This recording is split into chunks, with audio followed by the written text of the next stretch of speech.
You're about to enter into a new world of knowledge, curiosities, and high strangeness. This is a podcast of Straight Up Strange Productions. You're listening to Mysteries and Monsters.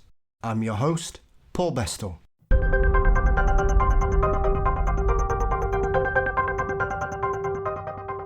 Joining me on this week's episode is a guest I've been looking forward to speaking with for a while, the marvellous Zelia Edgar.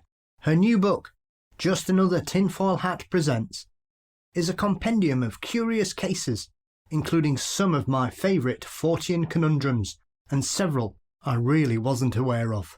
Zelia and I dive into a couple of my favourites, the Hopkinsville Goblins and the infamous Flatwoods Monster, to get the real story on both of these before we learn about a gentleman named Mr Shrum who has a tree-bound night of terror, a case that considers the possibility of spectral Bigfoots rather than interdimensional ones, and another Bigfoot story that takes a rather unexpected turn. We also touch on the work of John Keel, the potential connecting factors for all Fortean phenomena, and a few of those weird Men in Black encounters. But before we get to the episode, one of my previous guests, Dr. Rob Gandy, who appeared last time on episode 113, is doing a talk in his local town of Scunthorpe. There's a link in the show notes, but if you want to know more about scary stories from Scunthorpe, North Lincolnshire and beyond, as well as the Ruskington Horror, then that's the place to go. The link and further details will be in the show notes for anybody that's interested in supporting Rob's work. As always, you can support Mysteries and Monsters by signing up at patreon.com/Mysteries and Monsters or clicking on the link in our show notes. $4 a month gets you ad-free early access to all episodes, bonus content, and more. You can find Mysteries and Monsters across all social media platforms, Facebook, Twitter, Instagram, and please subscribe to the Mysteries and Monsters channel on YouTube. You can also find information and merchandise by going to mysteriesandmonsters.com and looking on the tabs along the top of the pages. A big thank you to Dean Bestall for his marvellously consistent artwork. The show is produced by Brennan Storr of the Ghost Story Guys, and Mysteries and Monsters is delighted to be a part of the Straight Up Strange network. Now, let's join Zelia Edgar as we peel back the curtain to look at some rather unusual and intriguing cases from the history of Forteana. Today on Mysteries and Monsters, I am delighted to finally welcome Zelia Edgar to the show. With a lifelong interest in the weird and wonderful, encouraged and assisted by her mother introducing Zelia to Bigfoot as a child, Zelia has continued to push the boundaries of knowledge in her quest for answers. An introduction to Keel changed the perspective and has fueled a deeper fascination into connecting threads across a myriad of phenomena. Zelia, welcome to the show.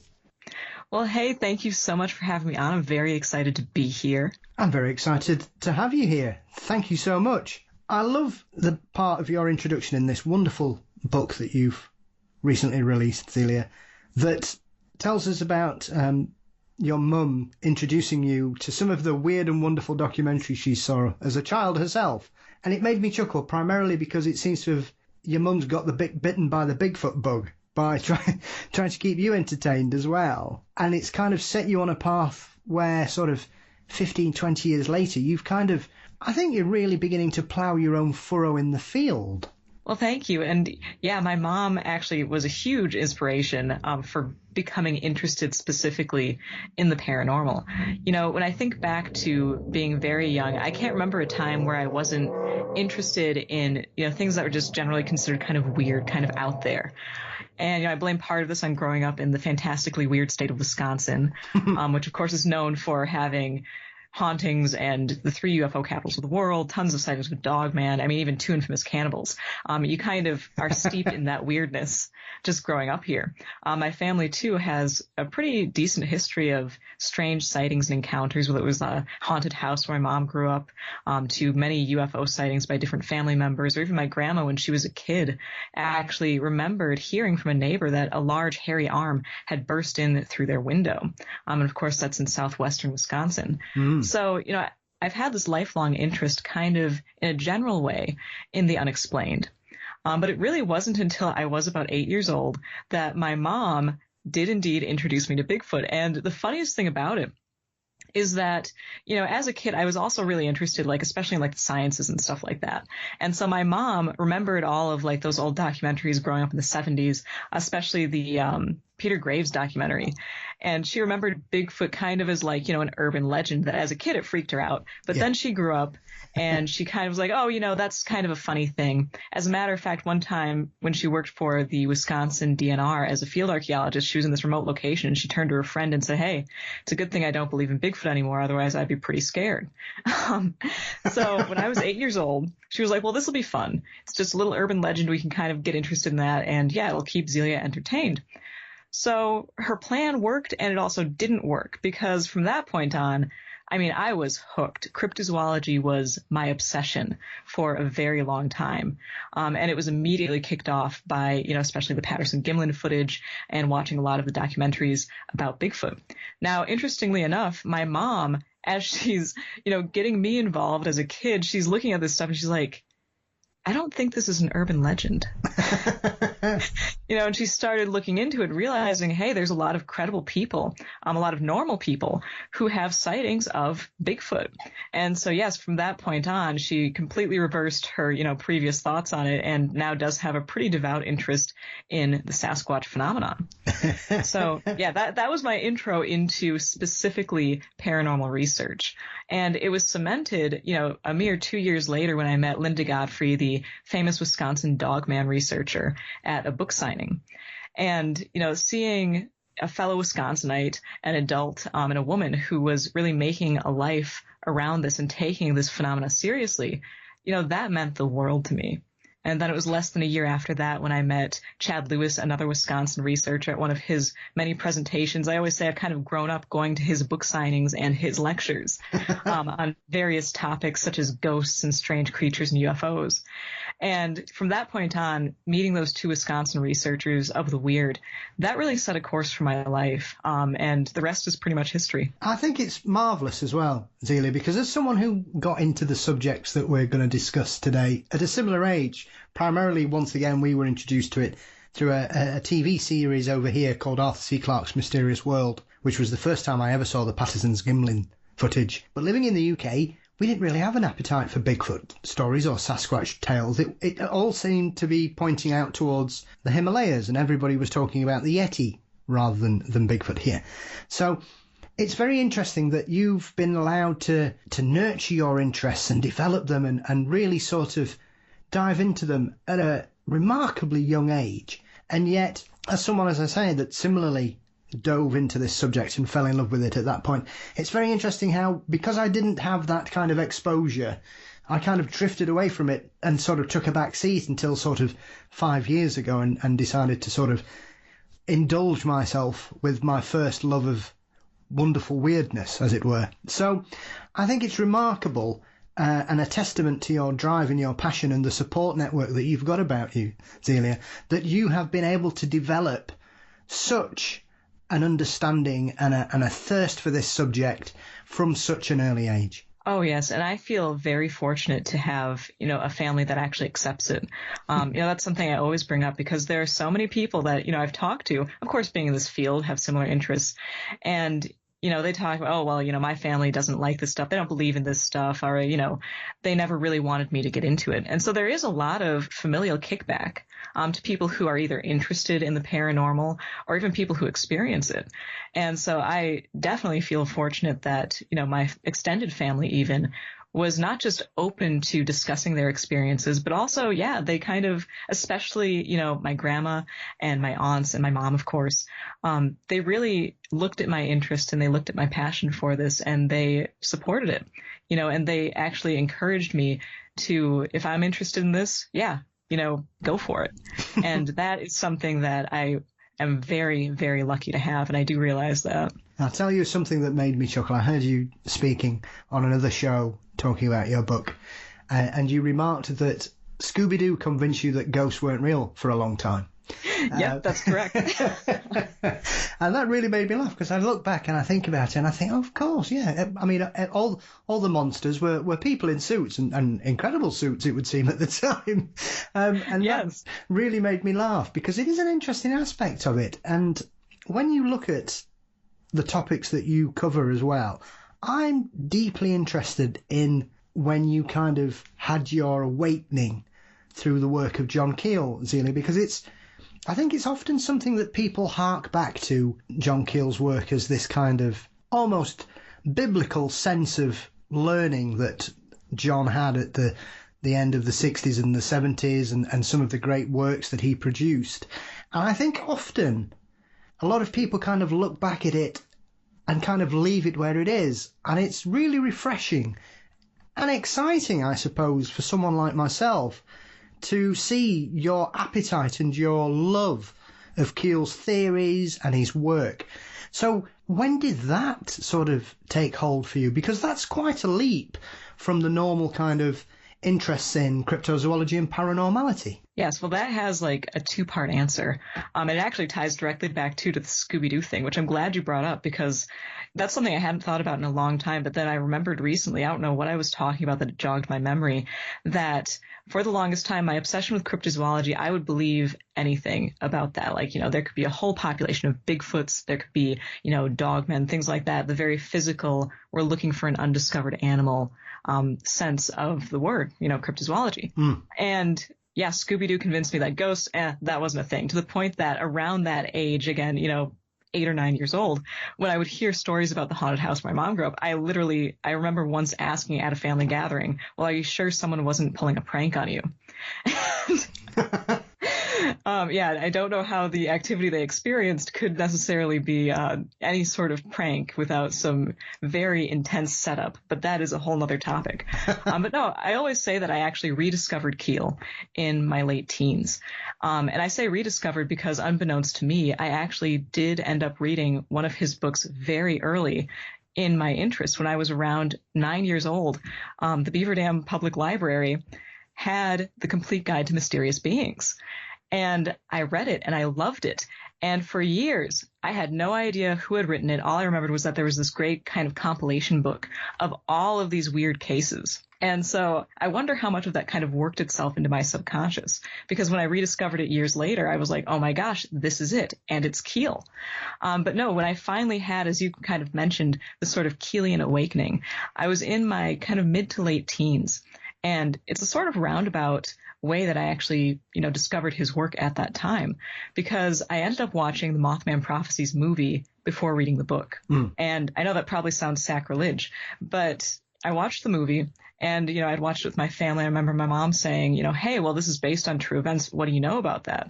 And I had remembered the Mothman mainly as, a cryptid, and reading it in, again, many compilation books by various authors.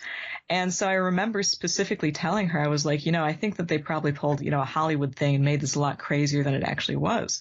But I still wanted to find the book. So shortly after watching the movie, I got the book version of the Mothman Prophecies by John Keel. And it was kind of this slow realization that, as a matter of fact, the movie is nowhere near as crazy as the actual events which occurred in Point Pleasant in those 13 months spanning November 1966 to December 1967. And so it was reading the Mothman Prophecies that kind of introduced me then at that time to his work.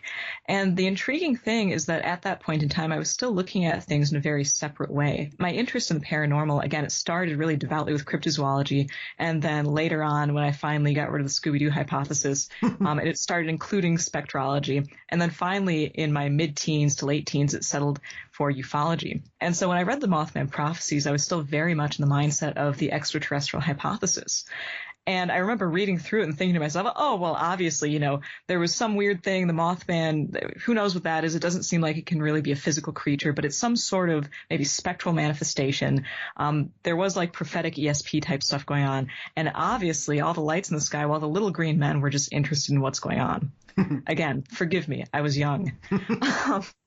So it wasn't until I continued with Keel's work and I read Operation Trojan Horse that is when the paradigm just completely shifted for me. And of course, Operation Trojan Horse is, in my opinion, almost all of his books are, in my opinion, one of his greatest. But that one, it holds a special place in my heart just because it so strongly delineates the similarities between UFOs and every other type of paranormal phenomena. So once I read Operation Trojan Horse, there was really no going back from that point. And I became very interested in the concepts that it seems as though almost every type of paranormal phenomena has the tendency that it may be linked to one another. There are patterns that exist between what we would typically consider to be different types of occurrences. So yeah, it was in my late teens when I became a devout follower at the Church of John Keel. Yeah, I had a very similar kind of approach to the Mothman flap, as it were. And I know you love a pun, so I didn't mean to throw that one at you. In regards Perfect.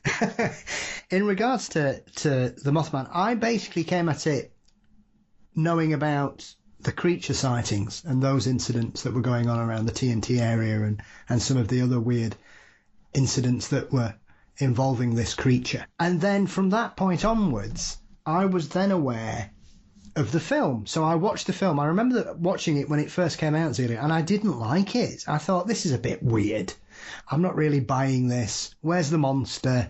That kind of thing. And then somebody bought me the book and said, I think you'll really like Keel because he's probably a bit more your kind of thought process in regards to looking at the wider phenomenon. So I kind of went at it in a very similar way to you, that I was aware of the monster, saw the film, then read the book, then went back to the actual monster, realised that that wasn't actually the most interesting aspect of what was going on in Point Pleasant, in my opinion anyway. And recently, sort of a couple of years ago, went back and now I really like the film because I think my understanding of the situation and the work and what it's based on was in a far better place than it was when I saw it 20 years ago, Zelia. So I completely understand. I'm not going to call you out on the way you've discovered these subjects at all, because often I think going at it the wrong way round can often give you a better perception of what's actually been occurring. Yeah, well, exactly like you said, when I first saw the movie, I was kind of thinking like, oh no, they took a perfectly good cryptid and they made it into something, crazy. Like I remember seeing, it was a terrible, almost slasher-esque horror movie about Bigfoot once. And I was just like, you take a perfectly good mystery and you do this with it. And so that was my vibe when I watched it prior to reading the actual events. And it's that realization too that, it's almost like, I don't even know how you would include everything that happened, or even a small portion of everything that happened in the Mothman Prophecies movie that actually occurred, because there was simply so much going on.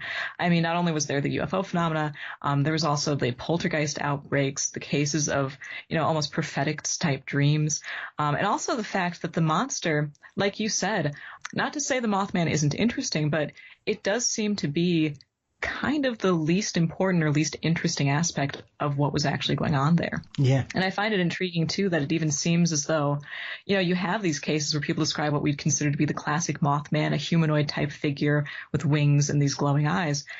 And then you also have like the infamous partridge encounter with the dog Bandit going missing, one of the very first occurrences. Mm-hmm. Just these red lights.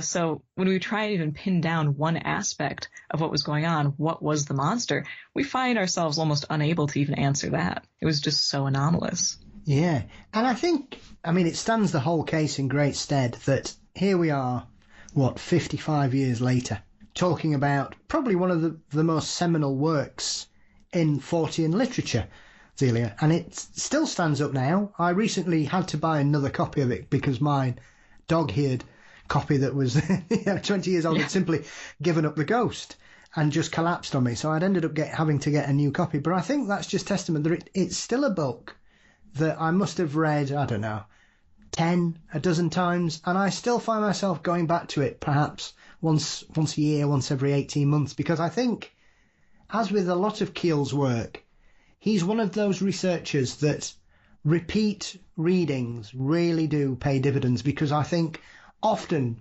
there's so much going on. There seems to be such a wide scope of interpretation and investigation that often you can sometimes miss the woods for the trees, I think. And I think as we develop our knowledge and our favourite aspects of this subject, or what we find the most passionate or the most interesting, often when you return to the works of Keel, or Vallée as well as another one, I think having a maturity of knowledge and understanding allows you to kind of interpret in a more, you can kind of pull out what you're actually looking for, which you may have missed on a couple of occasions, I think. Oh, absolutely. I mean, even for me, it was interesting because with my book, I revisited a lot of the cases I had already done YouTube videos for. And it was amazing going back, and even in that relatively short span of time, seeing how there are these early cases that I covered maybe a year and a half, 2 years ago. And I'm like, oh, I didn't pick up on this aspect. I've been seeing this thread. I've been seeing this pattern, and so you're absolutely right, especially going back and rereading, some of the great works by Keel, and Valet is another one of my absolute favorites. Just as like you move through all of this research and you keep kind of collecting all of these, attributes and patterns and cases and storing all of that memory. And then you return to the source material and it's like, different things do stand out. I know one of the biggest things for me was rereading The Complete Guide to Mysterious Beings, and especially Keel talking about the light anomalies. And then Trojan Horse, he has the same discussion on how that might be the most important part of the phenomena are these lights. And it's just like, when I first read that, especially in Trojan Horse, I was like, oh, okay, the lights, okay, I get it. And now, how many years later, going back through, I'm like, yes, the lights, what about that? So I absolutely get what you're talking about there. I think it's very interesting as well. One of the things I find deeply refreshing about your work is you're one of those researchers that looks at the phenomenon and then looks around it. And I think often some people become transfixed on, be it a haunting or a cryptid sighting or strange lights in the sky. And often that's all they focus on. And for me, it's very interesting. The more I've got into certain subjects and the more people I've spoken with and the more books I've read, I've probably read more books in the last 3 years than I have done in my entire life put together. And I would consider myself quite a voracious reader prior to this. But now I think I'm on a different level. But that, that's not me showing off. I think that's just, I've just rediscovered a love of reading through speaking with people like yourself from around the world, Zelia, and it's wonderful. But it's also quite disturbing for people that live with me. But I find it very interesting that often we don't look about what's going on, and it's the more cases I look into, the more famous cases that seem to have been put on pedestals for these singular events or a couple of them. When we actually start to look around them, that the event isn't actually the event. It's part of a wider thing. And I think often it's frustrating sometimes when we see things being reported. Mothman is a prime example where people will point and focus on that, and they won't talk about, as we were talking on there, things like the doppelgangers and these spheres of fear that Keel came across, and the incident where he turns up at that person's house and he pulls a gun on him because that person's been coming to that house 3 days previously, and he's like, what are you talking about? And it's these aspects that just propel things into a different realm that you begin to question, is the cryptid or is the paranormal event just what's going on? And then when you start to say, well, have you noticed anything else? Or look at other reports, then you start to see that it's just part of a wider picture. Absolutely. And, the Mothman is a perfect example in many ways. But one of the things that you specifically reminded me of, there was this interview I read, by Linda Scarberry, was the interview witness many, many years after the events of the Mothman prophecies.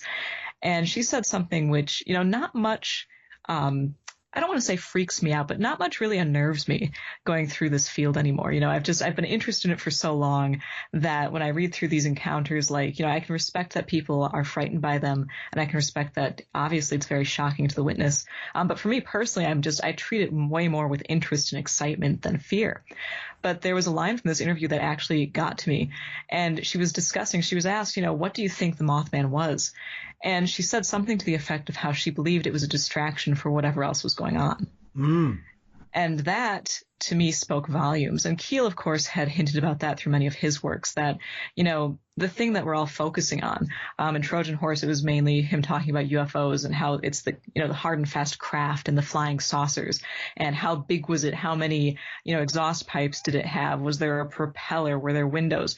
Well, we're all focusing on that, or in the case of cryptids, which of course he discussed more in The Complete Guide to Mysterious Beings. It's, okay, so you saw a Bigfoot-like creature. How tall was it? What was the stride? What was the hair color? Are there other sightings in the area? while we're all looking at what we consider to be this firm, objective experience, quietly in the background, we have these light anomalies going on, and we have like you mentioned, other phenomena going on that's a lot more difficult to pin down, such as the doppelganger thing, out-of-body experiences, ESP-type phenomena.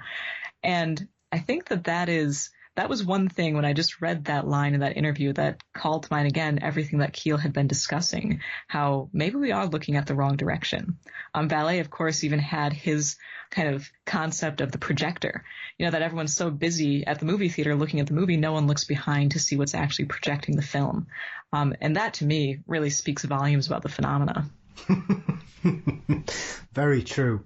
I suppose, as well, when you've come to tackle your first book, which is a wonderful collection of marvellous cases, Just Another Tinfoil Hat presents, I suppose, Zelia, with your thirst and love for this subject, that the hardest aspect was sort of narrowing it down to 20 or so cases that you were going to focus on, because knowing your work and your passion, I would imagine you could have probably written a book 3 times as large. That is always the difficulty, even in trying to sort through cases for my YouTube channel, because it's true. There are so many cases, and I tend to really gravitate, I'm sure it's pretty obvious, to the high strangeness. So as much as I can appreciate, things which appear to be cut and dried, like, oh, I saw a Bigfoot cross the road, and then it was done. As much as I appreciate that, and I do respect those occurrences, I am way more for kind of the fringe of the fringe. And even with that, you'd think that would help me narrow down all of this phenomena, but it really doesn't, because so many of these encounters do have just that added kind of cherry on top high strangeness. So yes, that is definitely the difficulty. So thankfully I've signed on for a second book with Beyond the Fray. I'm going to put that out there right now, so you can look forward to more of this if you have enjoyed the first one. Well, I was delighted as well, because you've covered a couple of my favourite cases, primarily because I love the first 2 cases I'd like to chew over with you, if that's all right, Zelia, which is of course, the Hopkinsville Goblins, which I've always loved ever since I stumbled across that story in the mid-90s, because it's just crazy, essentially. Yeah. And alongside, I kind of consider them sort of cousins, if it were, in the realms of strangeness, the Flatwoods Monster case as well, because at this point in time, there seems to be a lot of sort of analogies towards Little Green Men and flying saucers. And yet these 2 cases have always kind of stood out for me in the period of time that they occurred, because they seem rather odd compared to everything else that was going on. And as I said, I mean, I even own a glow-in-the-dark Flatwoods Monster, such is my love of this particular case, because I just think they're both so strange and so unusual. Both, having seen numerous skeptics discuss both cases, seem to be one of those where it's always an owl, which I find often as strange as the incidents that are being reported, because often these kind of explanations, Zelia, tend to focus on one particular aspect of it. And as I mentioned in regards to the Goblins, people said, oh, well, they saw owls. But that completely ignores all the sightings of the lights and the strange ship that was seen flying about and the lights that were being emitted from it and things like that, and the fact that these creatures were apparently bulletproof and people were being touched by them, and yet somebody says, oh, well, they were just shooting at owls. And I've also heard people say, oh, well, they were so drunk they didn't know what they were doing. I've spoken to Richard Estep, who also works in the medical field, and Richard very kindly informed me that to be that drunk to hallucinate, a person would basically be unable to stand. So I find it remarkable that 11 people, including women and children, were so drunk, Zelia, that they believed that a couple of owls had turned into a horde of goblins floating around. Absolutely. I mean, you bring up so many great points with that. Yeah, sorry. No, that is perfectly fine.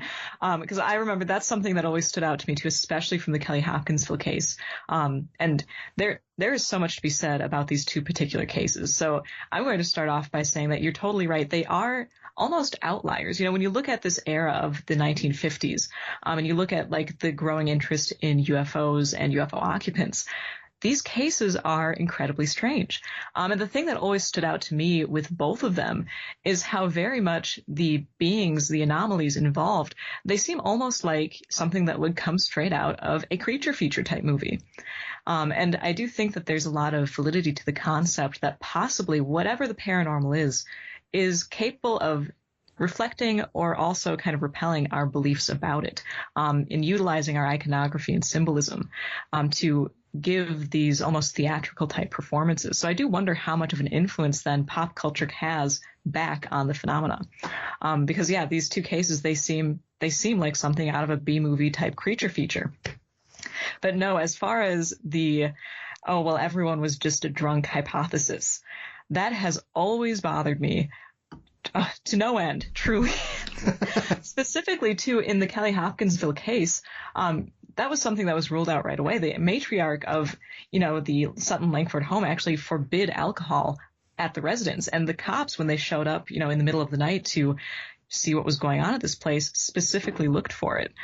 So I really don't know, like you're saying, first of all, people that drunk to hallucinate that, how they'd be capable of standing or explaining what was going on in the first place, capable of driving into town without wrecking their vehicle, and then capable of appearing totally sober and hiding all evidence when the investigators actually arrived in the middle of apparently this huge drunken party.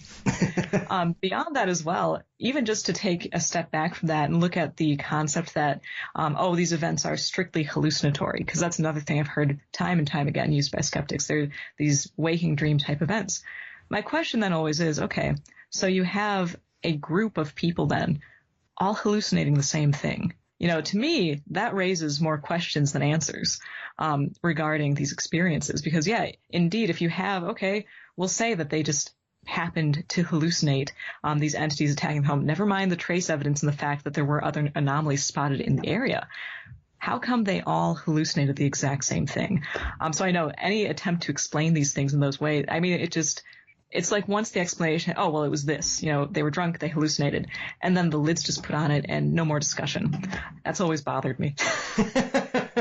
Almost as much as the concept purported by, I believe, someone from the Air Force that the Kelly Hopkinsville Hobgoblins were circus monkeys painted silver from one of those infamous crashed circus vans. Those things are more rare than any cryptid I have ever found, looked into. All of these, renegade circus monkeys that always end up showing up in these monster flaps. Again, those must have been some monkeys, considering that they were capable of floating and, as you mentioned, bulletproof. Yes, I think that in itself is a Fortean phenomena that we have yet to understand, Zelia. Where are these train crashes? Yes. I once jokingly, because myself and David Weatherly have covered this a couple of times when David's been dealing with some cases that he's uncovered, and that is always this go-to excuse. Oh, well, there's been a circus that's crashed. I would never work in a circus in America in the early 20th century, Zelia, because it seems like a damn dangerous thing to be doing, to go anywhere with a circus on a train. You're absolutely right. I mean, oh, the amount of times I've seen that as an explanation. But the funny thing is that, when you actually go through that, okay, somewhere in the papers, there is going to be talk of how, hey, the Bailey and Barnum train ended up going off the rails, and guess what? All of their lions escaped. Unfortunately, I have never been able to track that down in relation to any of these sightings.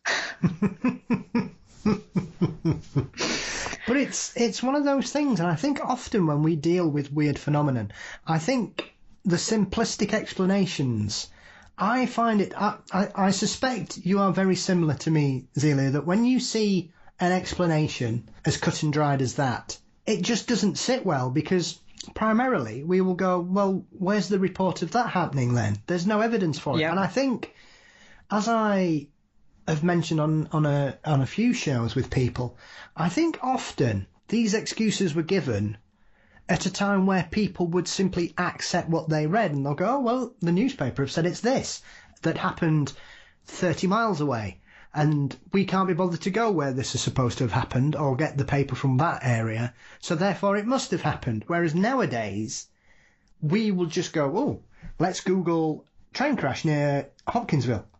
Oh, there isn't one. Right.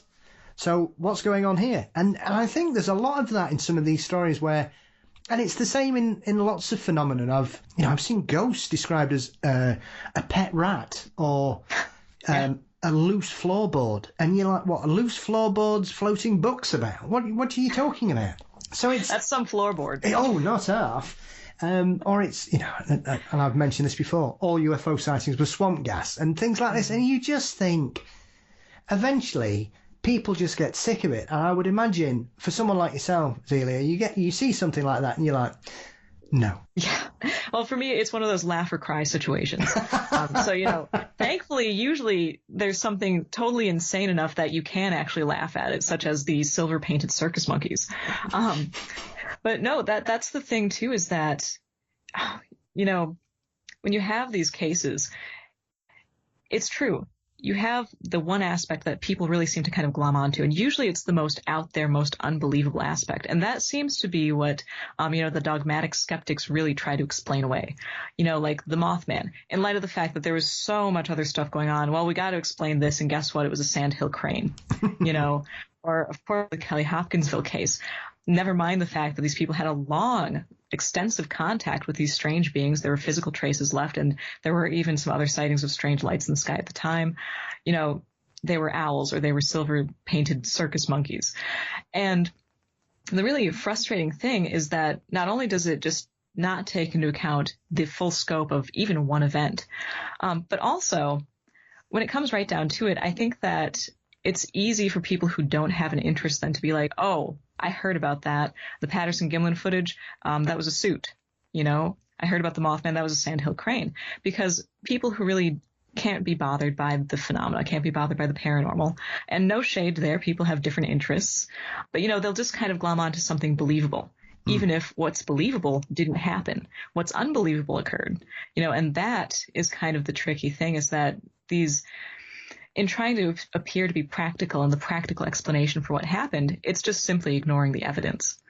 And it's also, too, ignoring the response by the witnesses. And that's one of the biggest kind of ethical issues I have with explaining away these phenomena. Is like, Kelly Hopkinsville is a great example. You had a whole family pretty much at siege for the better part of a night.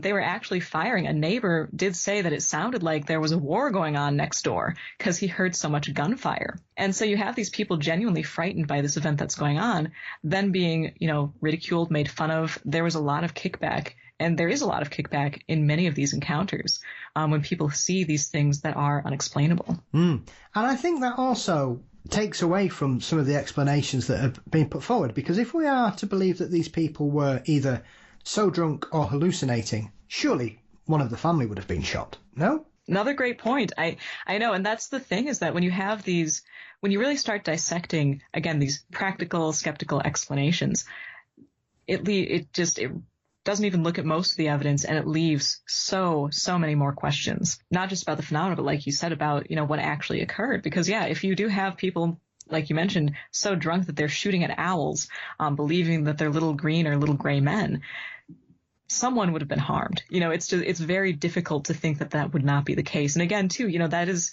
I'll bring it up again, the fact that investigators were brought to the home in the very middle of this night-long siege, and they found no evidence of alcohol on the premises. And it is another interesting aspect as well. It's one of the earlier incidents I can think of, Zelia, where the media created a different version to it, because they say, oh, it's little green men. None of the witness described any little green men. They were silvery, glowing, floating, pointed-eared things.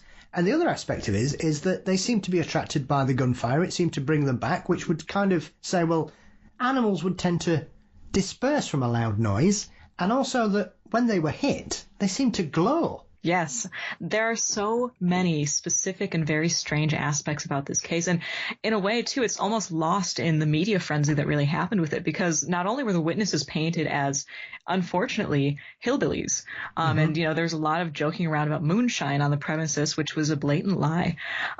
But two, you're absolutely right. It was spun as, oh, they're telling this crazy story about these little green Martian men from who knows where. When if you actually look at, the source material in the interviews with the witnesses, one of my favorite points actually in the interview, Mrs. Langford actually, when she was talking to one of the investigators well after the event, she actually said that when the investigators on the night had left and, everything seemed quiet for a minute, and then the little beings returned. She actually told everyone, she's like, just don't pay any attention to them. They're not doing any harm to us. They'll probably just go away. So it's like there's this truly insane experience going on. And even in the middle of it, you have this woman very practically just saying, you know what? They're not causing us any harm. It's weird, but let's just leave them alone. Unfortunately, no one really took up that idea. Instead, they took up arms and continued blasting them until sunrise when, like so many cases of ghosts and other creepy crawlies, they dispersed. Yeah. And I think it's also interesting, and this kind of leads me towards Flatwoods as well, Zelia, is that often the versions that are around these days seem to be slightly different, or they seem to be exaggerated, and there are numerous cases where this seems to be, whether it's down to people getting their information from people that haven't used the original source, they've kind of created their version of it. And Flatwoods is a prime example, because I was delighted to see that you mentioned that the poor old dog doesn't die, because for years in the Flatwoods Monster, it was one of those things that always got me, that the poor old dog ended up being poisoned and died.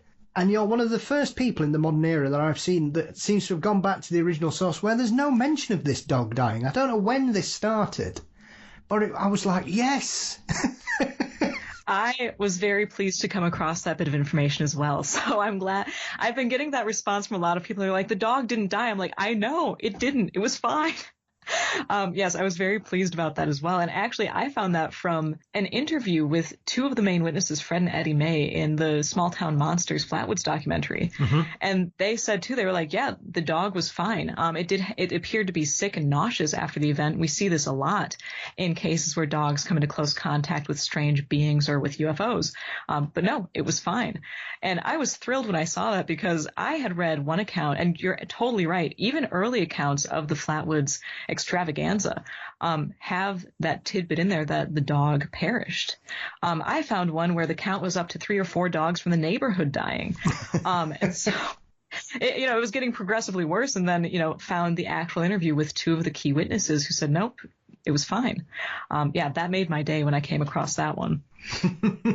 And this is another one where, once again, people tend to focus on the event that involves the children, whereas there was more going on, because obviously we've got the incident with the couple in the car that also encounter, though it's not exactly the same, what they describe compared to what the children, when they stumble across this creature on the hillside, describe. That there are little differences in the witness reports.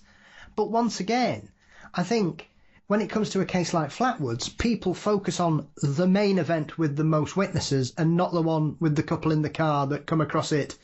Once again, do they sort of have mechanical trouble and a strange mist comes in? Because this is another aspect of some of this weird phenomenon, that we have odd weather events like mist or fog comes rolling in from nowhere, Zelia. Yeah, the Santowski encounter, and yes, they did have, their car was stalled. And there were other cases, too, around Flatwoods. Not only were people also seeing strange lights in the sky, huge orbs of, fire, effectively, but there was even a case of, radio interference. So something odd really was occurring at that location this time. And Flatwoods is another really great example, too, of how, yes, the one event is so heavily focused on that I actually found one of my other favorite cases, the Marlington encounter, which occurred in 1960. It was a sighting of this Bigfoot-like creature which caused a man's car to stall not once but twice, and actually the second time the car was completely burnt out and never ran again. I found newspaper accounts of that, which occurred in the similar area near Marlington, West Virginia, as the Flatwoods Monster. The newspapers were actually putting that into the Flatwoods Monster bandwagon. You have simply a Bigfoot-like creature. It was spotted by multiple people, not just the gentleman whose car was fried out. And they actually were saying, well, the Braxton County Monster, the Frametown Monster must be back. So it's amazing, because there was such a heavy focus on Braxy, on that one particular entity, to the point that nearly a decade later, it was still collecting reports from things which did not at all match its description. Yeah, I've often found that very interesting, because the lizard man occurrences that went off in the 80s, when you look at all the witnesses, I would suggest that probably 90% of those witnesses are not describing a lizard man. They seem to be describing Bigfoot, in my opinion. And I think a couple of the people that said they'd seen a lizard man were ended up admitting that they were hoaxing. They hadn't seen anything at all. One guy was even drunk and just basically said, oh, well, I've had to have a drink because something scared me so much, and described a lizard man. And it's very interesting when you see these weird occurrences that happen 5-10 years after an original event, and they say, oh, well, it must be that again, even though witnesses aren't describing the same creature. Yes, exactly. And it's frustrating, especially Lauren Coleman even mentioned this with the Jersey Devil. And that's another great point, because there is a lot of evidence that the infamous spate of sightings in the early 1900s may have actually been in this case, almost a Scooby-Doo style real estate hoax. There's a lot of discussion. Scooby-Doo rears his not ugly head again. But there's a lot of evidence to that effect, and Ivan Sanderson uncovered a lot of that. However, in that area of New Jersey, the Pine Barrens, pretty much anything is just sort of lopped in with the Jersey Devil, whether it be Bigfoot-like creatures. I mean, you even see in pop culture, the X-Files had their episode on the Jersey Devil that actually was not necessarily a Bigfoot, but almost more of a wild man type situation. Ghostly occurrences, even strange lights and things like that are all just kind of lopped under that bandwagon. And for as many cases, too, as you're mentioning, where Bigfoot is sort of thrown into a localized moniker, such as the Lizard Man or the Jersey Devil, or, of course, the Flatwoods Monster, there are so many other cases, too, where something that is definitely not what we would consider to be Bigfoot, not some mammalian primate-looking creature, but something a little bit more, in certain cases, like a lizard man or something totally unexplainable, is simply called a Bigfoot. Of course, I found that with the Wetzel sighting of this strange kind of beaked sort of lizard man, but the gentleman said that it looked like it was covered in leaves, not scales. And then, too, this fantastic case of the bizarre flight suit entity, which almost defies description. We're just kind of thrown into the Bigfoot bandwagon. So it's amazing once you go through and you see what's sort of just tossed here and tossed there in an attempt to categorize things which are kind of uncategorizable. I think that's very interesting as well, because often when we're talking about weird creatures and strange happenings, I think two that often get mentioned, because another two cases that seem very unusual, because what people describe bears no resemblance to anything I'm aware of, even in the world of the paranormal, Zelia, which is the Enfield Horror and the Dover Demon. And both of these creatures are very peculiar. I mean, obviously the Enfield Horror was supposed to have 3 legs. One of my personal favorites, yeah. And the Dover Demon kind of always reminded me of the Shmoo, if you're aware of that classic cartoon character, even though it's obviously walking on 4 legs, as it were. But neither of those. And once again, you have this often cultural explanations where, as we have in the 50s, people say, oh, everybody apparently used to go and watch UFO films. And I've debated this with people that if you look at some of the box office takings of some of these films, you will clearly see that not a lot of people went to see them. Yeah. And it's only because of television that people are aware of what these films are. And it's once again, people seem to be trying to backfill history and say, oh, well, everybody who saw the Flatwoods Monster must have seen this specific science fiction film that was out at the local drive-ins. And yet, there's never any evidence for this. They just give an explanation, and people go, oh, right, well, that must be it then. That's something that's always frustrated me, because, too, in many of these cases, you'll see where the investigators point blank will ask the witness, have you had an interest in this sort of thing? And by this sort of thing, usually they go into, are you interested in the paranormal? What about ghosts? What about hauntings? What about, strange creatures? Are you interested in UFOs? Are you interested in science fiction? And every now and again, you'll have a witness say, oh, yeah, I read, amazing stories or whatever. But for the most part, a lot of witnesses to these classic cases didn't really care. They weren't what you would consider to be movie buffs, especially science fiction movie buffs. It was, just normal people, not saying that science fiction fans aren't normal, but, people with more general interests who ended up seeing something which, looks like it came out of a creature feature. And I know that's always frustrated me, too, that thinking that just because someone may have caught a movie, they suddenly came up with this fantastical sequence of events, which they somehow are able to impress so strongly on the remaining family members or other people witnessing it. That, too, is an explanation for Kelly Hopkinsville, that someone propounded. They claimed that some member of the family must have been a really good storyteller who just convinced all remaining family members that they had seen something. And in that regard, I say that the gentleman who saw the initial sighting of the silver saucer with rainbow-colored flames prior to the sieging of the house by the little gray men, he actually came in and said, hey, I saw a flying saucer. And everyone said, oh, yeah, right, we don't care. Yeah. So I'm still looking for whoever was such a capable and hypnotic storyteller that they were able to weave this insane event, which kind of transfixed the entire family. But I know, again, explanations like that, on the surface, if people really don't have an interest in this sort of thing, I think it's just something they can almost be like, oh, okay, that makes sense, and just kind of move on and forget they even thought about it.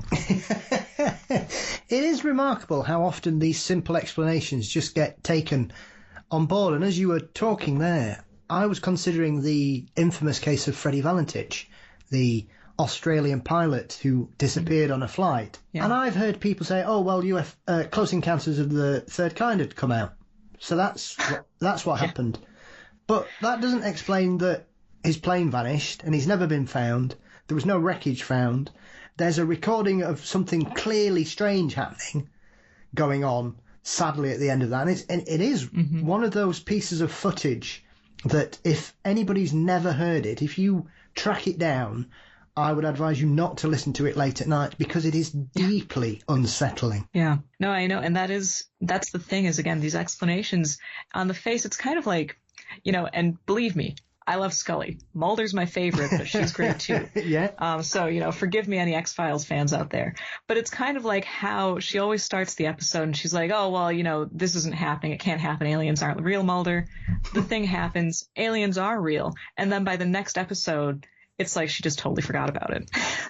That's how this kind of runaround is with so many of these, on the face of it, very, very rational explanations, which unfortunately take nothing into account.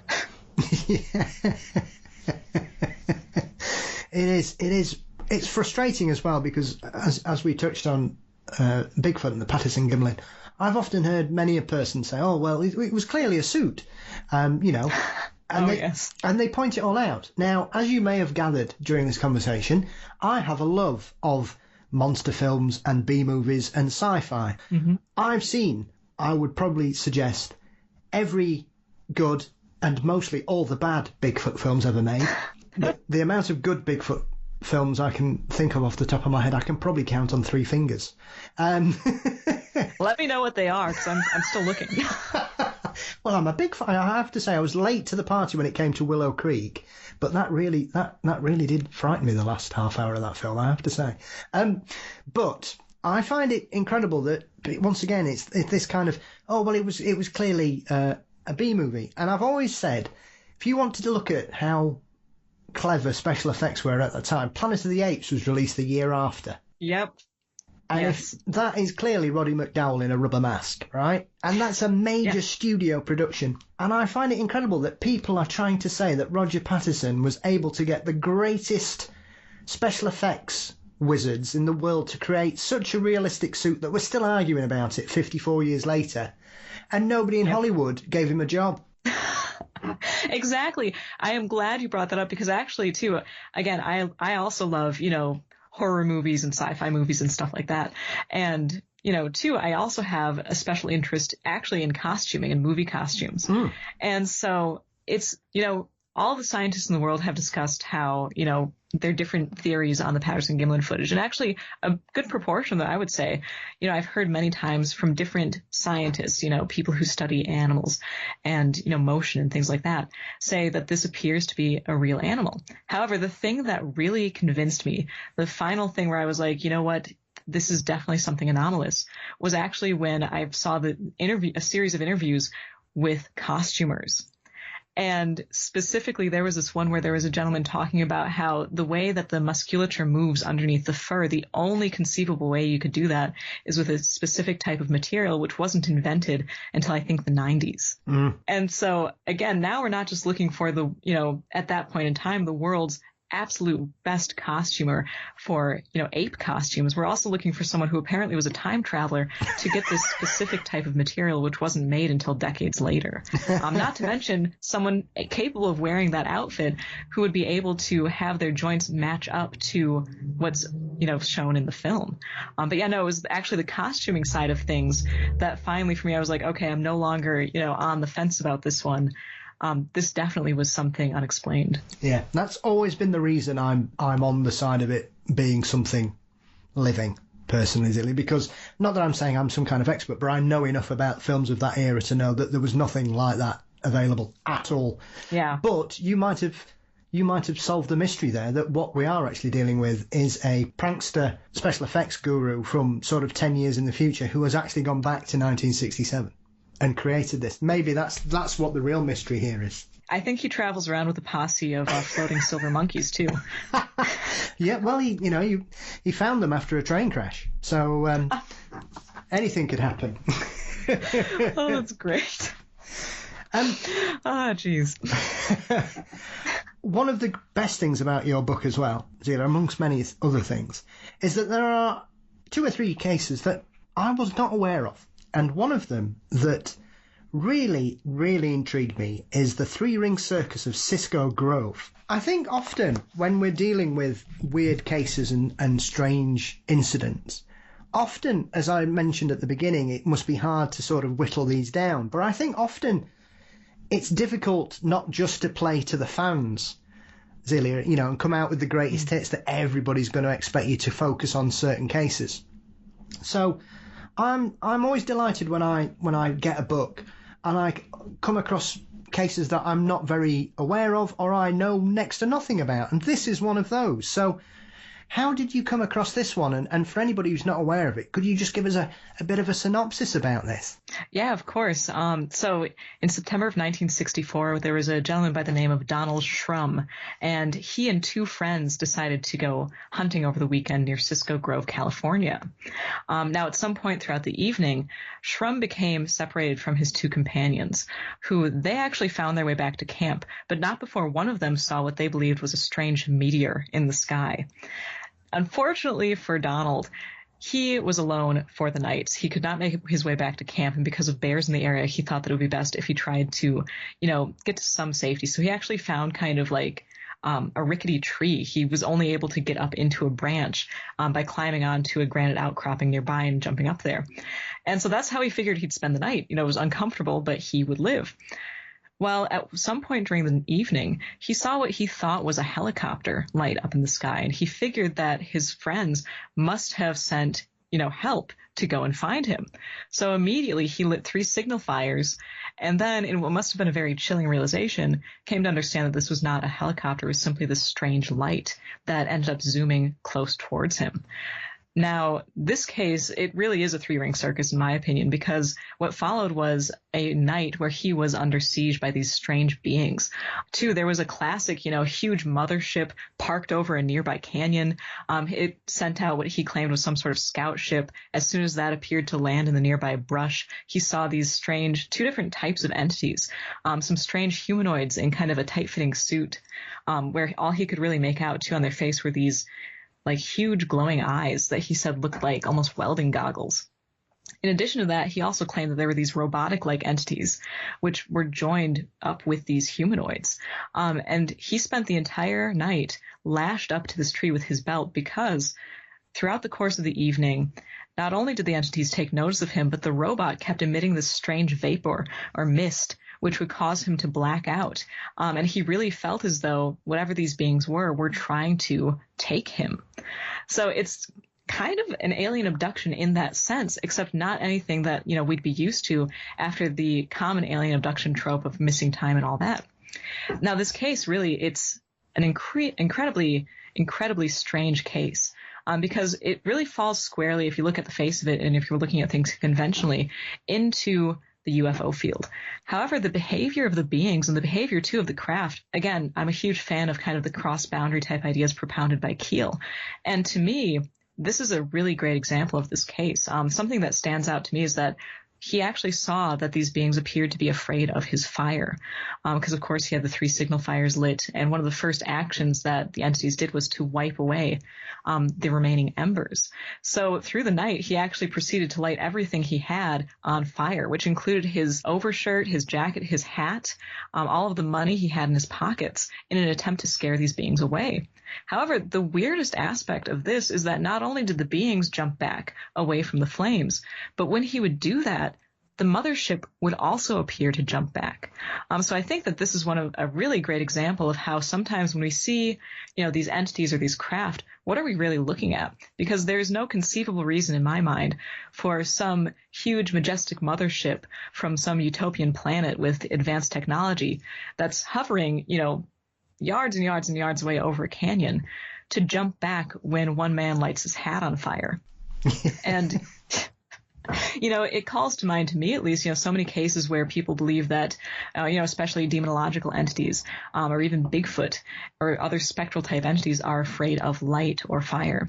So yeah, really, really weird case with that one. There's a lot of it that strikes me that makes it unique with a lot of it, because there's little descriptions, like Shrum says that these creatures are wearing this kind of silvery suit, but it looks puffed out at the joints, which I think is a remarkably specific thing to mention, that he notices little things like this, like the goggles, and the aspect that you mentioned that there's this strange hooting going on, and he's not sure if it's them, but it's almost as if these creatures are responding to it because they keep looking backwards.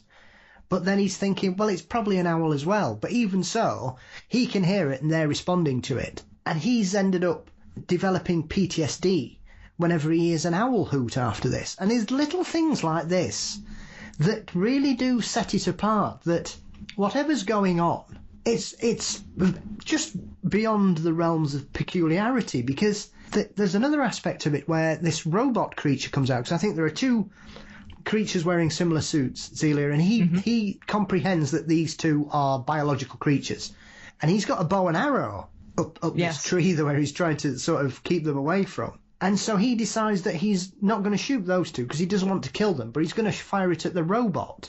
And he manages to sort of hit it 3 times, and then he runs out of arrows. And then obviously we have this sort of fire dance scenario going on. But then he's also saying that they're trying to climb the tree next to him, and it's like they've never seen a tree and they keep falling down. And it's a story that, because it is so peculiar, it kind of takes it away once again from someone having some kind of memory that they're recalling from seeing a film as a child or a story they've read.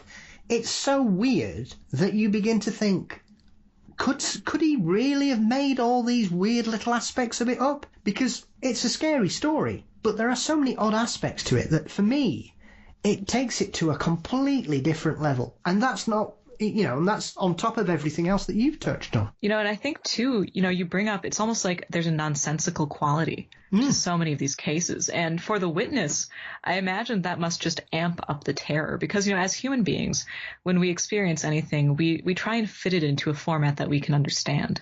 And so even when people have anomalous experiences, you'll see how they still try and fit it into something, whether that's downplaying it, like, again, Flatwoods, when they first saw the glowing eyes of the Flatwoods Monster, Kathleen May actually said, "Oh, shine your light over there, it's a raccoon." We tend to try and make these things make sense. However, when you have these cases of high contact, there is usually an element of just absolute nonsense where you just can't make sense of it. And I think that definitely amps up the terror for the witness. The interesting thing is when something that appears at first nonsensical ties into older traditions. And as you mentioned, the owl hooting, that was one of the strangest aspects of this case for me too, because he did say that he thought it was an owl, but the beings were responding to it. And of course, Mike Clellan has done a lot of work on owls and the paranormal. And so I find that really intriguing that we have that connection in this case. And he had PTSD ever after. If he heard an owl hooting, he, would lapse into, a state of panic. In addition to that, another really strange detail is that after he ran out of things to burn, he actually started throwing down whatever else he had on him, which included his canteen, which I guess the beings picked up and then tossed down. They weren't interested, and all the spare change he had in his pockets. Now, apparently, the entities took that with them when they vanished at the end of the encounter. And of course, when it was first, looked at by the UFO investigators who handled this case, and it's actually even in the book on the events, they believe that it was because, coins tell you about our planet, and they say what the date is, and it has all these informations. And that is how this entire encounter was looked at. Shrum even believed himself that they were here kind of on a scouting mission. You know, they were looking at a manzanita bush, and he believed too that they were trying to get him almost as like a specimen. However, if we take another look at the coin thing, you know, to me at least, and I do realize that this is kind of, you know, a very random thread of speculation, but coins and small objects in general are heavily associated throughout folklore. For one thing, there's in many cultures, the tossing of small objects will actually stop paranormal entities such as, you know, witches, fairies, things like that. And they'll have to count all of the objects. That's even in some vampire lore. Yes. In addition to that, the coin in particular is also heavily associated with the passage to death. I mean, Charon's obol is one of the greatest examples of that. How coins would be placed to, you know, pay the ferryman. Yep. And so I find it really intriguing that in this case we have these purported extraterrestrial entities, and the one thing that they decide to gather and take with them, which did stop them, was this selection of coins. Two, to continue on with, you know, the PTSD experience by Shrum, because it is such an odd encounter. And, you know, much like other truly odd encounters like the infamous alien pancakes of the Simonton encounter, if someone's going to make something up, I really want to know why and how they come up with all of these truthfully ludicrous details. And in addition to that, especially regarding Shrum, I mean, that was some dedication. He ended up having like hypothermia from his night spent in the tree. He was bruised all over from actually when the beings would attempt to climb the tree, he would shake the tree, and that ended up bruising his chest. And yeah, the PTSD experience, that is definitely some dedication to a hoax that got him nothing but trouble. It is just odd. And I always like these cases. It's like, as we were saying about the ludicrousness of their behaviour in some aspects. I always like the Men in Black encounters where it's like they've broken down. One of my favourite ones is the man seems to have run out of energy. Yeah. And the lady says, right, I've got to take him away now. And he can't walk properly. She has to hold him out. Or the other one, I'm trying to think where I read this one. It might be in the Mothman Prophecies, where somebody turns up and says, I will be 40 minutes. And he's interviewing the family. And as soon as it hits 40 minutes, he goes, right, thank you very much, bye, and goes. And they're the ones that I always find the strangest, because these people are just acting so weird. Or the one where the guy says, can I have a glass of water? And he just goes, and just drinks it straight down and just keeps drinking water for an hour. And you're just like, what? Why would you have these weird aspects to it? You know, it's strange that these people come with no identification and they turn up in these old-fashioned cars that look pristine. That's strange enough. But when you have these weird little facets of some of these encounters, I like those the most, because they're the ones that make you scratch your head and think, well, if you're going to exaggerate a story, fine, you've got these weird Men in Black. It was a well-established part of UFO lore. People were aware of them. So when you start having these aspects where they're even stranger than the norm, like the ones that were going on and visiting Mary and the newspaper officers in Point Pleasant, that's something I'm always attracted to, because then I think, well, what on earth was going on with these ones? Absolutely. And it's so common, you know, to have that. You know, there are encounters where you can kind of make sense of it, you know, and I always use Bigfoot as the prime example, because Bigfoot is the one thing, and I've said this many times, I'm nostalgic for the concept that there may actually be a true to life population of mysterious unknown primates living in North America.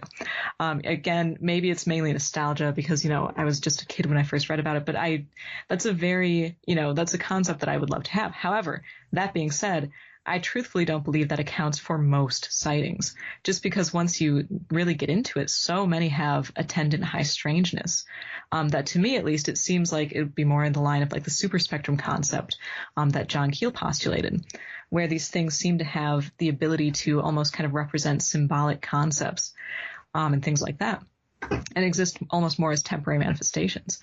But taking and I'll say here, too, that I do really think that there's definitely room for more than one right answer in any field of the paranormal. Yep. And that even a super fringe idea being correct doesn't discount the concept that maybe there is also a slightly less fringe idea, such as, you know, a physical Bigfoot. But so, yeah, Bigfoot is kind of my prime example of, like, you know, a basic encounter. Someone just sees, you know, for all intents and purposes, this large primate crossing the road into a forest. You know, there's not really that much kickback from that. But then so many of these other encounters, the details just end up becoming so strange and have such an influence on the life of the witness. And they're left there not just having to grow up with the idea that something exists that they didn't think could exist, but something happened to them that seems like it shouldn't be able to exist, that doesn't really make a lot of sense, and they're left reeling from that experience. And I think that happens a lot more than, one might expect.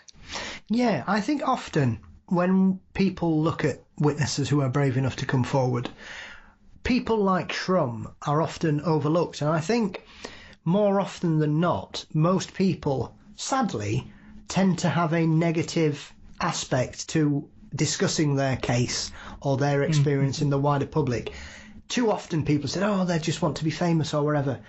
I think we've both read enough and seen enough and know enough, Zelia, to understand that that's palpable nonsense. And the vast majority of people are belittled, their characters are attacked, they are called everything from alcoholics to drug addicts to delusional fantasists. In my opinion, that's not really how I would view being famous. No. Personally. And it's certainly not something I would aspire to. The risk associated with coming forward is much higher than any possible reward. And I know that, again, just another explanation. Oh, well, they just made it up. It doesn't take into account the fact that a lot of witnesses, and Shrum is a perfect example of that, actually have lasting effects from their experience, and not like, paranormal effects, even though that does happen from time to time. We're talking, they live in fear. They have anxiety.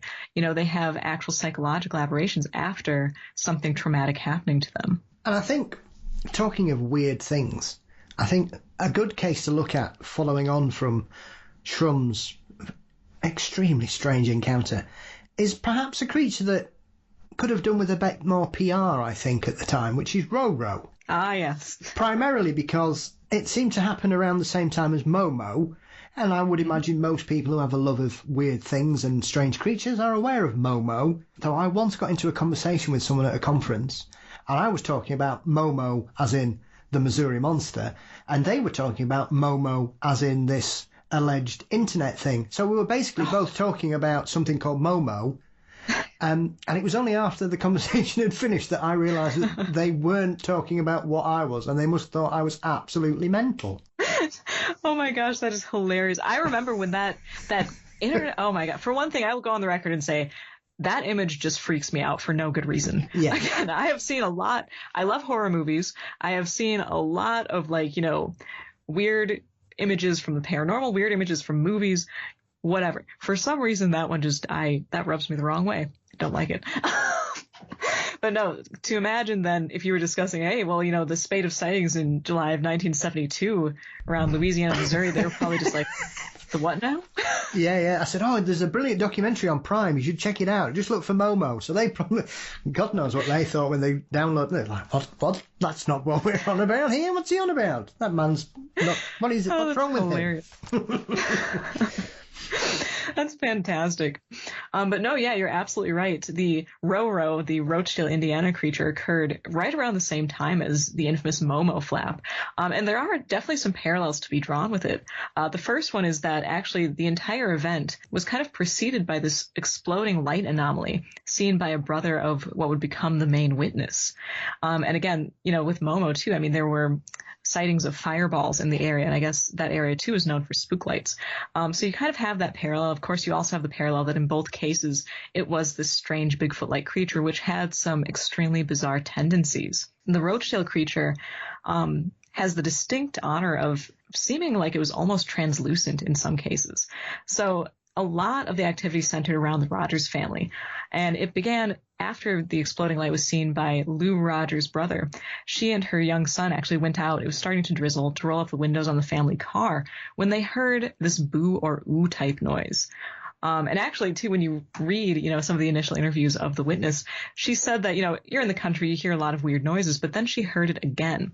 And it was at that point that she said she had the feeling, the sense that it actually wasn't an animal, but it was coming from a human voice. Now, if that's not creepy enough, she also felt someone breathing on her neck, and when she turned around, no one was there. Now, unfortunately, this just kicked off a series of almost poltergeist-like manifestations at the Rogers household. Nightly, they would have this kind of pounding noise on windows and siding. There was this intense smell of rotten garbage, and all throughout, they were having sightings of this broad-shouldered Bigfoot-like creature. However, they did say that when it would move through the brush, it was completely soundless. They even saw it on multiple occasions walking through, fresh kind of muddy fields, and it would leave no footprints. And on more than one occasion, they said that it looked as though it was almost kind of phasing in and out, like it was translucent. So that case is already strange enough. But then as the summer wore on, the Burdine family was beset by sightings of this strange thing as well. And unfortunately for them, if we're looking at this as almost like a poltergeist or a non-physical type of manifestation, it was physical enough to kill well over 100 of their chickens on 2 separate occasions. Really a very strange and, kind of dangerous case if you think of it in that regard. And the chickens too, there's always a lot of talk of livestock mutilations when it comes to UFOs. Interestingly enough, you also see that in conjunction with some cases of cryptids like Momo. Apparently these things weren't eaten, they were simply ripped apart, but there was a surprising and shocking lack of blood. And as with so many of these cases, the creature was spotted by many people. There were even really bizarre sightings in the town of Rochdale. There's one fantastic one where a woman stayed up most of the night watching these strange beings with luminous eyes across the road. The whole town was having just a spate of sightings, which then suddenly as they flared up, just kind of vanished into obscurity. Yeah. It's very odd in a lot of aspects. I mean, there are there's a wonderful bit where the Air Force say, oh, well, it's clearly a gorilla. Clearly yet another escaped train refugee on the run. Well, and the Rogers family initially thought, too, it was a gorilla until suddenly it was translucent. And what are you supposed to do with that? Because yet again, they were looking for an explanation that they could wrap their heads around. And unfortunately, that wasn't the case. Yeah. There are lots of aspects of this that make no sense on a variety of levels, because in one hand, you would say, as you've mentioned there, this tends to sound like a poltergeist or a haunting. And yet, when they are seeing this creature, they're claiming it's some kind of hairy biped. But it's leaving physical damage, but it's making no sounds other than the banging on the walls. They're saying it sometimes comes to watch them when they're doing the washing up, peering through the windows. They can hear it running, but it leaves no footprints. You have the incident, as you refer to there, the chickens. The balls of fire that someone refers to as though they're like eyes, I find a very interesting aspect, because they watch it long enough that a car goes past and these lights sort of turn as if they're looking at the car, and then they turn back to look at her.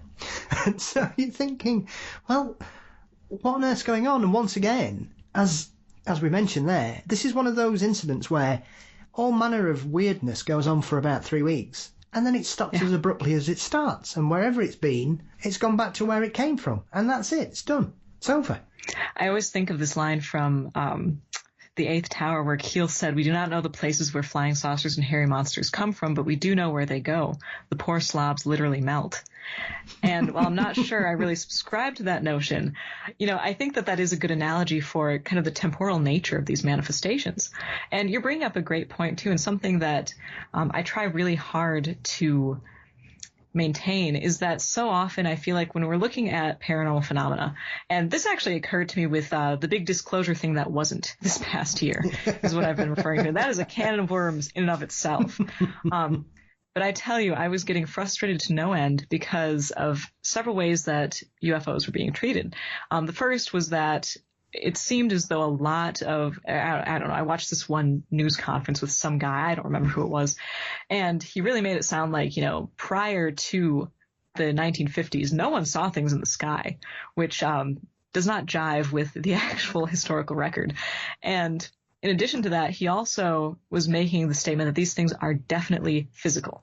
And I have no problem with saying that, yeah, they appear to be physical. The thing is that once you say they are definitely physical, it's kind of like ascertaining a wave particle. Once you decide it's a wave, it can't be a particle. Once you decide it's a particle, it can't be a wave.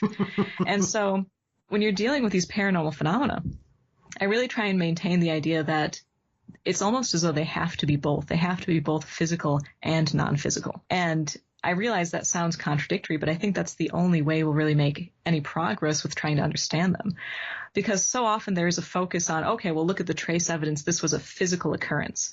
But then if you have a physical occurrence, you're forced to explain how the Mothman with a wingspan of maybe 6 feet was capable of taking off without flapping its wings, something that's physically impossible. So then you say, okay, well, it's just some sort of, projection, or it's some sort of, hallucination or shared hallucination that we don't understand yet. And then you're left trying to figure out how a hallucination can leave trace evidence. And I think that is kind of the trick of it, is that we have to be able to have both of these concepts. And these things, in that sense, they seem to just be paradoxical. I'm one of those people that I will often play devil's advocate, Zelia, when it comes to things like this. Now, I'm a big lover of the paranormal in regards to animal ghosts. And I'm often considering the aspects of, when it comes to the Bigfoot phenomenon, and we have such a variation of reports, that at no point has anybody kind of postulated that why aren't we considering the concept that perhaps some of these are actually ghosts of Bigfoot? I have actually thought that same thing. Thank you for saying it first. No, I'm joking. I've literally thought of that as well. And on the flip side too, I have a problem with, again, I am very much of the opinion that there's more than one right answer. I know I've said that already, but I'll say it probably a million more times.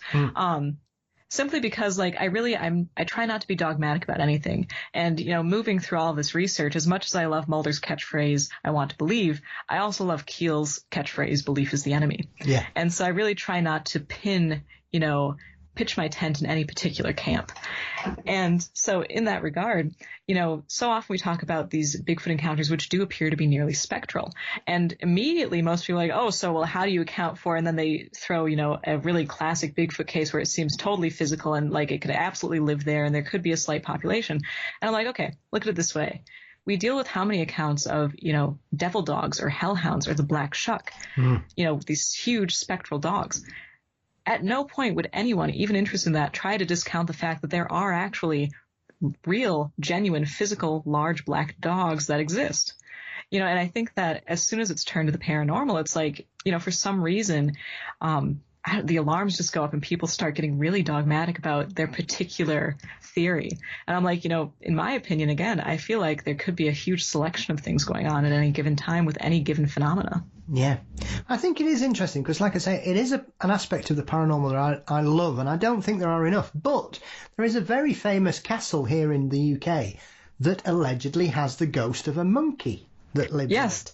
So if we are to believe that animals are sentient, and then that concept that they then have a soul, if we are to believe in the afterlife for humans and the embodiment of this perhaps being a soul or a message of unfinished business or whatever reason, the stone tape theory, I don't understand why we don't prescribe that explanation in regards to animals. And if we are dealing with hairy bipeds, Zelia, why can't there be paranormal Bigfoots that aren't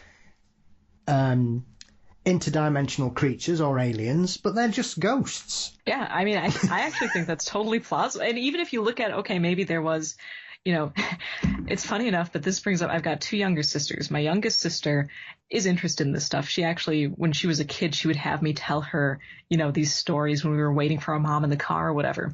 My middle sister, this stuff puts her to sleep. But the thing is that when she was a kid, she'd watch some of the shows and things like that. And I can't remember, it was a couple of years ago. And I was talking about Bigfoot and she just, all of a sudden, randomly, Lily goes, I don't think Bigfoot exists anymore. I'm like, what do you mean anymore? And she's like, well, I think maybe it did, but it probably went extinct. And I was like, I've actually heard people talk about that. I was interested that she pulled that out of nowhere. But no, that actually has been, I've heard that concept somewhere else too, that possibly what people are seeing when they see Bigfoot may be kind of the relic memory of a population of primates that existed here at one point in time and now no longer does. And so you are effectively seeing Bigfoot ghosts. It's an interesting concept. Also, just going off the topic of too, kind of a degree of personhood given to Sasquatch. there are also so many cases of people receiving telepathic messages from Bigfoot. And you see that, of course, too, ghosts are heavily tied to ESP phenomena to the point that it's almost indistinguishable. You also see that, of course, with UFO occupants and things like that. So, yeah, it's an interesting concept. Well, I think, before I let you go, it would be unfair not to mention the last case I'd like to touch on before I let you return to the normal world, Zelia. And that is this absolutely remarkable case, which is the Sandusky Sasquatch, which starts off as a pretty normal, it would seem, well, as normal as it can be to come across a giant hairy biped in the woods.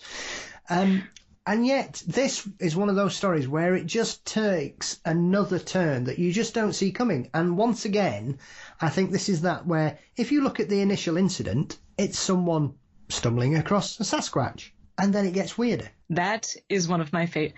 I think I've said this for every case you've mentioned, but this is one of my favorite cases. For sure this time, I promise. No, but I uncovered that one. It occurred in November of 1977, and there was a gentleman by the name of Millard Faber. Now, he was an interior decorator in the Sandusky, Ohio area, and as a side gig, I guess he would gather like moss and algae to sell to fish stores. And so that's exactly what he was doing when he was out in the woods. He was near a river when he came upon what Awareness magazine called the by now standard Sasquatch. He described it as looking like this Bigfoot-like creature, which had glowing orange eyes.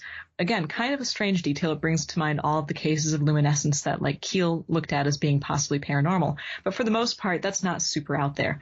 It then jumped into the river and completely vanished. Now, he also found trace evidence at the scene. He found a tree limb that appeared to have been clawed at, and also a huge footprint, in addition to the fact that there was a terrible odor lingering in the area. Now, he did what he thought he should do. He contacted the sheriff's departments from the two adjoining counties because he was right on the county line, as well as the newspapers. And then he believed that he was in the middle of a cover-up by the sheriff departments. I guess that, there was a lot of just discounting of the evidence. There was even a huge patch of greenery that had been kind of smashed down. I find it intriguing because you see that a lot in cases of Bigfoot encounters where there's this, people refer to them as like a nesting site. Well, to me, it calls to mind crop circles. If you would have seen that with the light in the sky, suddenly it's a crop circle. You see it with the Bigfoot, I guess it's a nesting site. Yep. Again, one of those aspects that just kind of travels across the boundaries. So he alerted the authorities. They appeared to take less than no interest in it. They said that the clearing had been created by pot smokers. How they knew that, I would love to know. Proceeded to tear down the branch and denied smelling the terrible stench. It was so bad that he actually did not even show them the footprint. So after that as well, he also claimed that, and when he contacted too, Vera Perry was the main investigator of this, and she was having her own experience of the time of a more, I would term it ufological nature, but also some really strange things invading her home, which appeared almost like haunting type or poltergeist type activity, including a strange whirlpool of light. There's even a sighting of something she referred to as a mushroom man. Really some weird stuff going on, also in the midst of a UFO flap in the area. Well, apparently she said that, later on, she saw black helicopters kind of buzzing the area. Too, when some of Faber's acquaintances tried to get back to the area of his sighting, they were warned off by the sheriff's departments who had said that there was no ongoing investigation. Now, unfortunately or fortunately, that is not the weird turn that you're talking about in this story. That actually came several days later when Millard Faber was going to bed for the evening. He claimed that as he was settling into bed, he suddenly got the feeling that there was someone nearby, and looked to the doorway of his room and saw 5 pink glowing humanoids file into his bedroom. Now, he claimed that they were wearing these pink skin diving suits, and the only really visible accessory was a belt, and that they were this glowing pink color. Strangest of all, however, they didn't simply file into the room, they actually floated into the room. And as they floated into the room, they were still making the motions as though they were walking. Now, probably the strangest part of the story is the fact that for some reason, who knows why, Faber actually had 4 chairs arranged around his bed. So 4 of the entities took a seat around his bed, while the 5th one just stood there, I guess, or floated there, I suppose I should say. Now, and I do realize this is one of those cases where, again, we have that just ludicrous, nonsensical, what the heck type moment. Because you have a guy who had a Sasquatch encounter, and now he's having a bedroom invasion by, what do we even term these things? They fall in line with a lot of examples of UFO occupants, even though at this particular time, there's no UFO that he was seeing, even though the area did have a huge UFO flap going on. It's just kind of round and round. However, he did tie this exclusively to his Bigfoot sighting. He claimed that he felt a projection of anger and hatred from these beings, and he believed that they were angry at him for coming forward with his sighting. He also claimed that he got the vibe that they wanted to take him with them. Now, he initially hoped that he was having some sort of waking dream and went to turn on the light. Unfortunately, they were still there. So after that didn't work, he did the tried and true method, which you see very often actually in ghost encounters and also in some other cryptid and even UFO encounters. He started yelling and swearing at them to get out of his house, which they did. So, very weird case. He actually did finally try to return to the area of his initial sighting to see if the footprint was still there with his brother. And he said that as they approached the area, they both were hit with an unexplainable wave of just apprehension and fear that was so bad that they decided to ditch instead of going forward. Kind of like the zones of fear that John Keel talked about. So, yeah, that case it's a case and a half. Yeah, there's a lot going on there. I just love it too because, very often when people have, one occurrence with a particular type of entity or a particular type of disturbance, it seems as though they just are at a higher risk almost for something else as well. However, I really can't think of anything as immediate as this guy having a Bigfoot encounter and then immediately thereafter his home is invaded by these strange pink glowing humanoids. It's just, where do you draw the line with this one? It's very odd. Like you say, it's full of really weird aspects. Like, who has 4 chairs around their bed? What's going on there? He was an interior decorator. My thought is maybe they were extras. I'm not sure. Well, maybe we're just not cool enough to understand it, Zelia, perhaps. Yeah. I mean, 1977 design, I don't know. Maybe that was just how he had his room set up. I just remember everything being brown. But yeah. Maybe that's just me. I mean, it's a fabulous collection of cases. And as I said at the beginning, I suspect that the hardest thing was to narrow these down. So I congratulate you on collecting a wonderful compilation of craziness for our entertainment and to increase our knowledge in the weird and wonderful.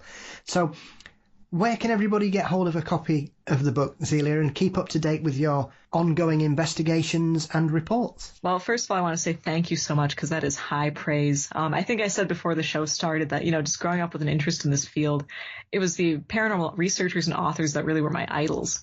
And so having this book has been like a lifelong goal of mine. So truly, thank you very much. And the book, Just Another Tinfoil Hat Presents from Beyond the Fray Publishing, is available on Amazon. So that's where you can check it out. And also, please, if you like it, if you hate it, leave a review. Let me know. Hopefully you like it, though. I'll put that out there. And then for all other intents and purposes, pretty much if you type in Just Another Tinfoil Hat, you will find me somewhere. So my website is justanothertinfoilhat.com. And then on YouTube, also Just Another Tinfoil Hat. Brilliant. One last aspect before I let you leave. Which one of your sisters is responsible for some of the wonderful artwork inside the book?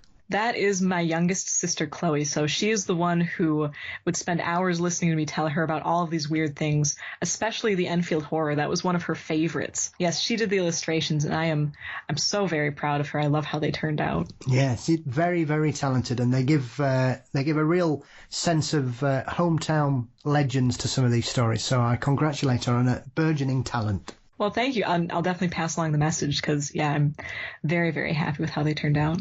Fabulous. Well, thank you again. It's been a real pleasure to finally speak to you. Hopefully we will speak again. I look forward to the second volume with bated breath based on this wonderful collection you've brought to us. And I wish you the very best of luck with Zelia. Thank you for joining me today. Well, thank you so much for having me on the show. This has been a fantastic time.